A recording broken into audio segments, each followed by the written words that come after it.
Yesu ahimbazwe cyane. Bakunzi b'ubugingo bushya TV turabasuje mu izina rya Yesu Kristo. Tunezeye Imana mutima kongera kubana namwe mu ijambo ry'Imana, mu mudahwema kudukurikira. Imana ibaha umugisha. Uyu munsi nabwo ni umunsi mwiza wo kugira ngo twumve ijambo ry'Imana, ariko twabazana umukozi w'Imana. Imana yagiriye ubuntu ikamuha ijambo ryayo kugira ngo arigeze ku bantu badukurikira batandukanye. Bene data bakundwa, turanezerewe cyane kugira ngo twumve n'ijambo ry'Imana. Ntaragira ibindi mvuga, reka nubundi nawe muha umwanya abanze abasuhuze, abibwira amazina ye yombi, none turangiza turakurikizaho no gusenga Imana kugira ngo twumve ijambo ry'Imana. Ni karibu umukozi w'Imana. Yesu ashimwe cyane. Turabasuhuje mu izina rya Yesu. Amahoro y'Imana abane namwe.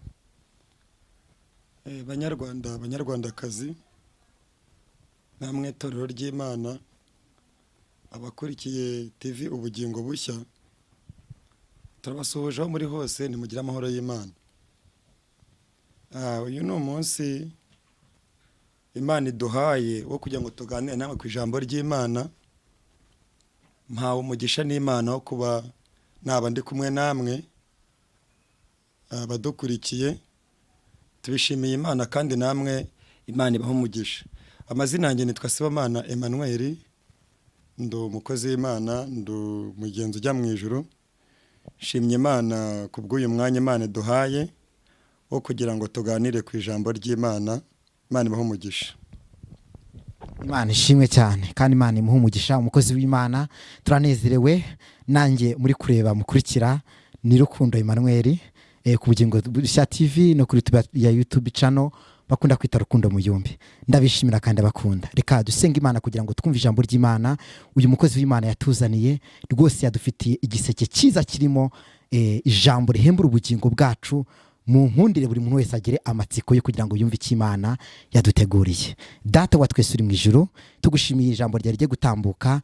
Nyemerera umukozi wawe ugiye kurivuga, Data umuhe umugisha kandi rizagira umumaro kandi gira umusaruro ku Banyarwanda ndetse n'abadukurikiye bari hanze bagiye mu bihugu bitandukanye. Data tugushimiye kuko ijambo rya rye gutambuka, humugisha buri muntu wese mu izina rya Yesu Kristo wari ku musaraba. Amen, amen. Karibu umukozi w'Imana n'ijambo ry'Imana. Asante sana. Ntago dutinda rero, nubundi reka dusome ijambo ry'Imana riri mu gitabo cya Yosuwa igice cya 6 umurongo wa 26. Ijambo ry'Imana riboneka mu gitabo cya Yosuwa igice cya 6 umurongo wa 26. Haravuze ngo icyo gihe Yosuwa arabihanangiriza arahira ati, umuntu uzahaguruka akajya kubaka uyu mudugudu w'Yeriko avumwe imbere y'Uwiteka. Igihe azubaka urufatiro rwaho azapfusha imfura ye, n'igihe azahaterera inzugi z'amarembo azapfushe umuhererezi. Nuko Uwiteka yabanaga na Yosuwa kandi arogera byamamara mu gihugu cyose. Amen. Turangira dusome mu gitabo cya mbere cy'Abami igice cya 16. Igitabo cya mbere cy'Abami igice cya 16, tuze gusoma ku murongo waho wa 34. Igitabo cya mbere cy'Abami igice cya 16 ku murongo wa 34. Sabe mu izina rya Yesu. Ku ngoma ya Ahabu, Hiyeli w'i Beteli yubaka Iyeriko. Igihe yubakaga urufatiro apfusha umwana we w'imfura witwaga Abiramu. Ashinze ibikingi by'amarembo apfusha umuhererezi we witwaga Segubu, nk'uko Uwiteka yari yaravuze abivugiye mu kanwa ka Yosuwa mwene Nuni. Amen, amen. Imana ibaho umugisha. Dushimiye Imana yuko iduhaye icyo kuvuga, ikaba iduhaye uyu mwanya kugira ngo tuganire ku ijambo ry'Imana. Ijambo ry'Imana ni ubuzima, ijambo ry'Imana ni imibereho umuntu ufashe ubuzima bwe akabwubakira mu ijambo ry'Imana ntabwo ahomba. Kandi iyo ufashe ubuzima bwawe ukabutereka mu biganza bya Kristo ukemera kuyoborwa nawe ntago uhomba, nta nubwo ushobora kuyoba, kuko ijambo ry'Imana ribivuga. Naratangara, ntago nigeze mbona umuntu wabasha kuba yafata mugenzi we ngo amuruhure ibibazo n'imiruho afite. Ubundi abenshi bakunda kwiringira. Bibiliya niyo yavuze ngo abandi biringira amagare n'amafarashi, abandi bakiringira abakomeye. Aravanga ariko twebweho twiringira Uwiteka. Ijambo ry'Imana ravuga ngo hahirwa uwifite Imana Yakobo nk'umutabazi. Imana ishimwe. Dushimiye Imana rero. Hanyuma iri ni ijambo ry'Imana dusomye, turisomye mu gitabo cy'umukozi Imana twa Yosuwa igice cya 6 dusoma ku murongo wa 26, turongera dutambuka hirya dusoma mu gitabo cya mbere cy'Abami igice cya 16 dusoma umurongo wa 34. Hanyuma y'amagambo nagira ngo tuyahuze dukuremo icyifuzo dusenge nk'ahantu umuntu wese ari adukurikiranye yumva imbaraga z'Imana igihe cyo kumvira Imana, imbaraga zituruka mu kumvira Uwiteka. Imana ishimwe cyane. Hanyuma rero Yesu ni wabivuze mu gitabo cya Matayo, aravuga ngo abarushe n'abaremerewe nimunsange ndabaruhura. Biravuze ngo Yesu ndamushimira. Imana ishimwe cyane. Niwe wenyine, niwe rwiyemeza mirimo watsindiye isoko ryo kuturengera. Nta muntu uhari, nta nshuti, nta muryango, abantu bose bagutaye. Iyo wegereye Yesu, Yesu arakubwira ngo mwana wanjye ntutinye, ndi kumwe nawe, ndi kumwe nawe kugira ngo nkurokore, ndafashijwe. Hanyuma dusomye rero aya magambo dusomye ni inkuru z'umugabo witwa Yosuwa. Yosuwa abantu baramuzi. Yosuwa yabaga mu gihugu cya Egiputa ubwo Imana ihagurukitsaga Mose Imana imuhaye mission yo kujya guhagurukana ubwoko bw'Imana ngo abukure mu bunyage bw'igihugu bwari burimo cyo kwa Farawo abugeze mu gihugu yarahiriye basekuruza babo kazaba. Mose ntago ndibuze kuvuga Mose, ahubwo ndaza kuvuga akantu gato gahuza Mose na Yosuwa. Uyu Mose yabanye na Yosuwa, barabana. Mose atoranya Yosuwa amukura mu bantu bose bari baraho, bose bahari, amukura mu muryango wa Aroni, amukura mu Bisiraheli, amukuramo. Arangije amuga ngo wowe ubaye umugaragu wanjye, ngwino ujye ugendana nanjye untwaze ibitabo. Biravuze ngo Yosuwa yari umugaragu wa Mose. Noneho Yosuwa agira ikibazo gikomeye yuko we atari umwisiraheli kandi ibyasezeranijwe byose byari by'Abisiraheli. Ariko Yosuwa akomeza kunamba kuwiteka, yibutse ukuntu Imana bageze ku nyanja itukura yasatuyemo inyanja mo kabiri barambuka. Aravuga ngo iwacu ntago nigeze mbona Imana imeze nk'iyi ngiyi, ntago nigeze mbona Imana ikora imirimo nk'iyi ngiyi. Arangije avuga ngo iyi Mana ngomba kuyisungaho. Aravuga ngo iyi Mana ngomba kuyisunga, ngomba kuyigumaho. Bambuka inyanja bageze hakurya nibwo Mose yatoranyije Yosuwa. Ndashaka kugira ngo mvuga akantu gatoya kugira ngo abantu bankurikiye bananyumva, b'Abakristo, abantu batangiye uru rugendo bamenye ibi ngibi. Iyo ufashe amabuye ubundi uzakoresha amabuye uyambukireho, kuko nutayambukiraho uzayasitaraho ubundi akugushe. Ubundi amabuye cyangwa se kamvuge amabuye, urimo kunyumva neza? Amabuye cyangwa se ibuye iyo urikoresheje neza uryambukiraho, iyo urikoresheje nabi riragusitaza kuko byose rirabishobora. Kuko mu kiraro haba harimo amarikiro uzasanga bamukunda kubyita amateme, biterwa n'ahantu waturutse. Biterwa n'ahantu waturutse. Usanga ahantu ushobora gusanga hari ikiraro ugasanga bashyizemo amabuye yo kwambukiraho. Hanyuma rero iribuye amabuye arimo, iyo urebye nabo karangara ugahusha ikirenge uhita uvika mu mazi cyangwa se byabana ngo mugahita unagwamo. Ariko iyo urebye neza ugacunga neza, ya mabuye yakagusitaje ntago aba kigusitaje ahubwo yambukiraho. Bivuze ngo iki? Biravuze ngo ibigeragezo n'ibibazo ducamo bitubera pushing, bikatwambutsa bikatugeza hakurya yabyo, bikatugeza ku mugambi w'Imana. Nibyo Yosuwa yahuye nabyo. Yosuwa abana na Mose baragendana. Kamvuga akantu gatoya, Yosuwa yajyanye na Mose bazamukana umusozi witwa Sinayi. Mose agiye kubonana n'Imana bageze hasi mu kibaya Mose abwira Yosuwa ngo ntegerereza ahangaha urumva Mose azamuka umusozi Sinayi hejuru ajya kuvugana n'Imana Mose amara iminsi 40 ari kumwe n'Imana hanyuma wibuke neza ko Yosuwa nawe bari kumwe bari bajyanye inzara yishe Mose niyo yishe Yosuwa imvura yanyagiye Mose niyo yanyagiye Yosuwa inzara inyota yishe Mose niyo yishe Yosuwa mbese ibibazo byose Mose yahuye nabyo nibyo Yosuwa yahuye nabyo ariko Mose amanutse umusozi twa Sinayi akimara kugera mu Bisiraheli ibya Mose birandikwa ariko ibya Yosuwa ntibyandikwa Yosuwa arabyihangana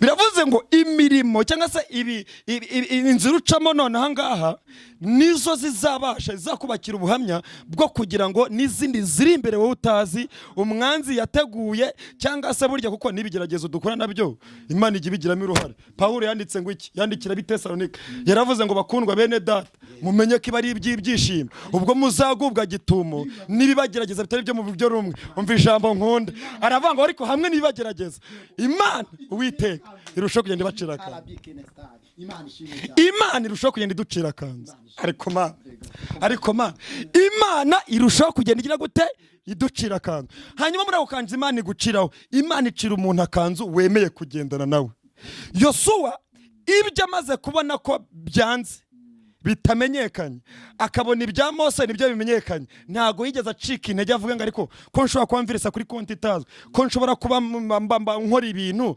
bitazamenyekana ntago yigeze acika intege yakomeje gutumbira Uwiteka nka muri ibyo yavuze ngo tumbira Yesu wenyine niwe gisubizo akomeza kubana na Mose Imana iza kubwira Mose iramubwira ngo taye mu muryango wa Aroni utoranye imiryango abantu 70 ubarambikeho ikiganza bose buzura umwuka w'ubuhanuzi bagiye bagufasha umurimo umva ikintu cyantangaje Mose aragenda ajya mu muryango wa Aroni aratoranya arangije abarambitse biganza buzura umwuka wera mubo yatoranyije nawe yiza atoranya mu Yosuwa arihangana aravuga ngo tageti mfite nuko nziko ndi kumwe n'umuntu w'Imana cyangwa se umuntu uhamagawe n'Imana ubundi itangiriro ryawe rikwiye kukwereka n'iherezo ryawe nuko ibintu byesitaye nuko byesitaye kandi itangira ryawe rikwereka n'iherezo ryawe hari igihe ujya kumva umuntu aravuze kamaze tisemwe ko meruka wuzura umwuka wera ukorera Imana mu kwino mu mwuka byaba byaraje kukugendekera gute none ko mbona ibintu wacitse intege byagenze gute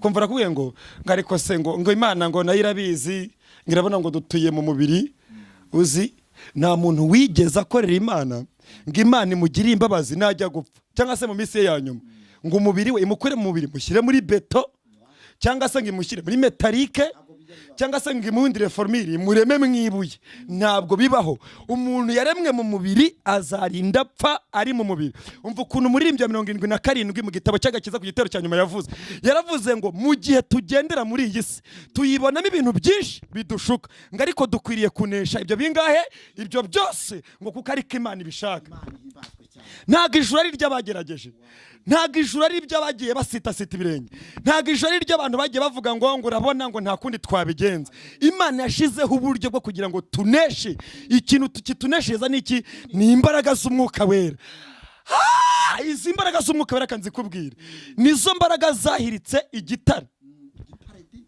izo mbaraga Yesu wa Nazareti we Mana ishimwe cyane Mana ishimwe nizo mbaraga ubwo Yesu yaramaze gutanga umwami wacu amaze gutanga reka tubivuge gutyo ntacyo bitwaye kuko ni umwami w'abami akaba n'umutware utwara abatware yego ubwo yaramaze gutanga Mariya Magadalena bakazinduka kare bagiye kujya ku gituro yego ngo bagiye kure umwami wabo ngo bazanye imibavu nyine ihumura neza bamaze kuhagera bahasanga marayika cya gitare cyari kirinzwe n'abantu benshi b'abasirikare basanga cyabirindutse cyakuwe marayika w'Imana avugana nabo arababwira ngo ndabizi neza yuko murimo murashaka Yesu Kristo w'i Nazareti ariko mwishakira umuzima mu bapfuye hanyuma izi mbaraga zazuye Kristo izo mbaraga nazo zizazamura itorero ni imbaraga z'umwuka wera.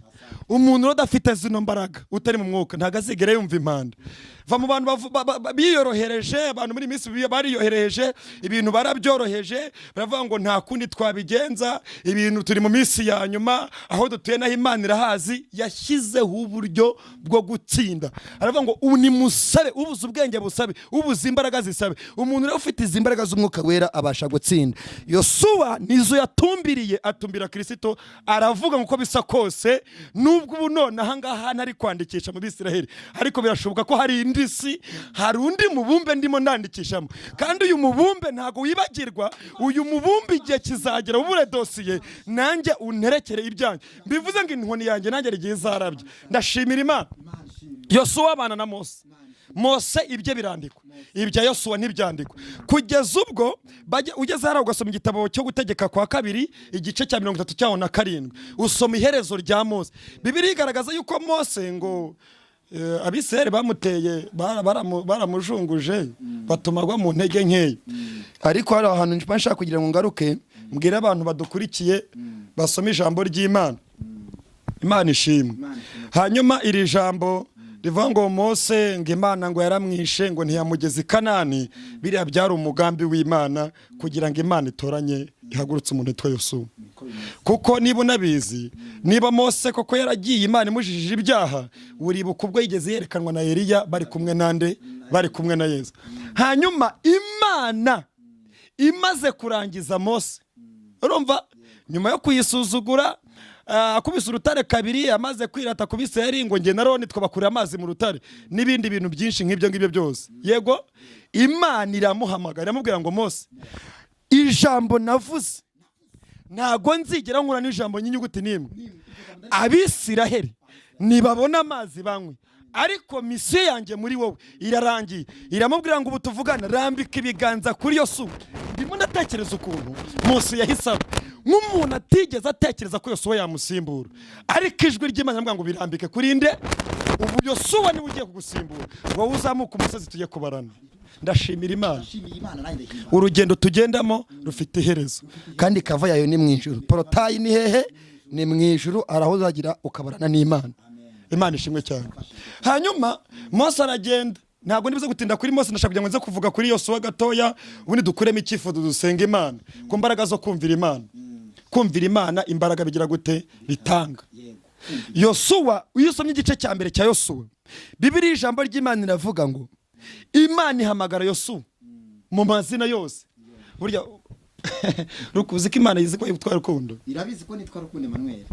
Uzi ko Imana izi ko yitwa Rukundo Emmanuel. Nanjye irazi ko nitwa SIBOMANA Emmanuel. Ayo ni amazina yo Emmanuel. Yego, irabizi ko nitwa gutyo. Hanyuma Imana yije kuguhamagara ukiri hano mu mubiri, iguhamagara amazina yawe yose. Ariko dore ikintu nshimira Imana, hari ahantu tuzagera Rukundo byibagirane, Emmanuel byibagirane, duhabwe irindi buye. Topeto feko digi mangara siri.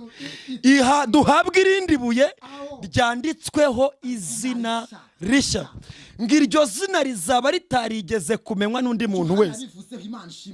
Yarabivuze mu gitabo cy'ibyahishuwe igice cya 21, avuga ari amabuye 12 azaba yubatse urwo rurembo. Ndagukumbuza ijuru, ndagukumbuza ijuru, ndagukumbuza ijuru, ndagukumbuza ijuru. Mu ijuru hararyoshye. Hanyuma Imana ihamagara Yosuwa, imuhamagara amazina yose, iramubwira ngo umugaragu wanjye Mose yarapfuye. Umugaragu wanjye Mose yarapfuye. Iramubwira ngo nuko haguruka, ubu tuvuga uhaguruka n'Abisiraheli ubajyane mu gihugu narahiriye basekuruza ko nzabajyanamo, nzabana nawe. Imubwira ijambo rikomeye ku murongo wa 3, iramubwira ngo kandi aho uzakandagiza ibirenge hose nzahakugabiza. Yosuwa ahagurukana n'Abisiraheli, baramanuka bageze kuri Yorodani, babamba amahema. Imana yamubwiye ko izamwambutsa Yorodani. Bamaze kubamba amahema, niko Imana yaribwiye Yosuwa. Imana amaze kubamba amahema, Imana itegusha imvura, hagwa imvura y'impangukano. Bibiliya igaragaza yuko ngo hari mu gihe cy'iki Yorodani yarukuzuruka, yaragabanutse. Bibiliya ivuga ko ari ukuzuruka, yari yaruzurutse. Hanyuma Yosuwa afite ijambo rivuga ngo Imana izamwambutsa Yorodani. Noneho bamaze kubamba amahema igusha imvura y'imangukano igwa iminsi 3. Bibiliya ivuga ngo Yorodani iragenda iruzura irangije iranamena. Yosuwa abwira Uwiteka ati se noneho wananiwe kutwambutsa amazi ari makeya, none ubu ngubu bigenze gutya. None ubu ngubu ndabona Yorodani yuzuye, Yorodani yamennye. None se Uwiteka ubu noneho bimeze bite? Imubwira ijambo riri mu gice cya 3 ariko ku murongo wa 5 iramubwira ngo Yosuwa bwira Abisiraheli biyeze. Ijambo rimwe rikomeye kwiyeze. Ijambo rimwe rikomeye bwira Abisiraheli bakomeze bagire gute biyeze. Iramubwira ngo bwira Abisiraheli biyeze kuko ejo nk'iki gihe.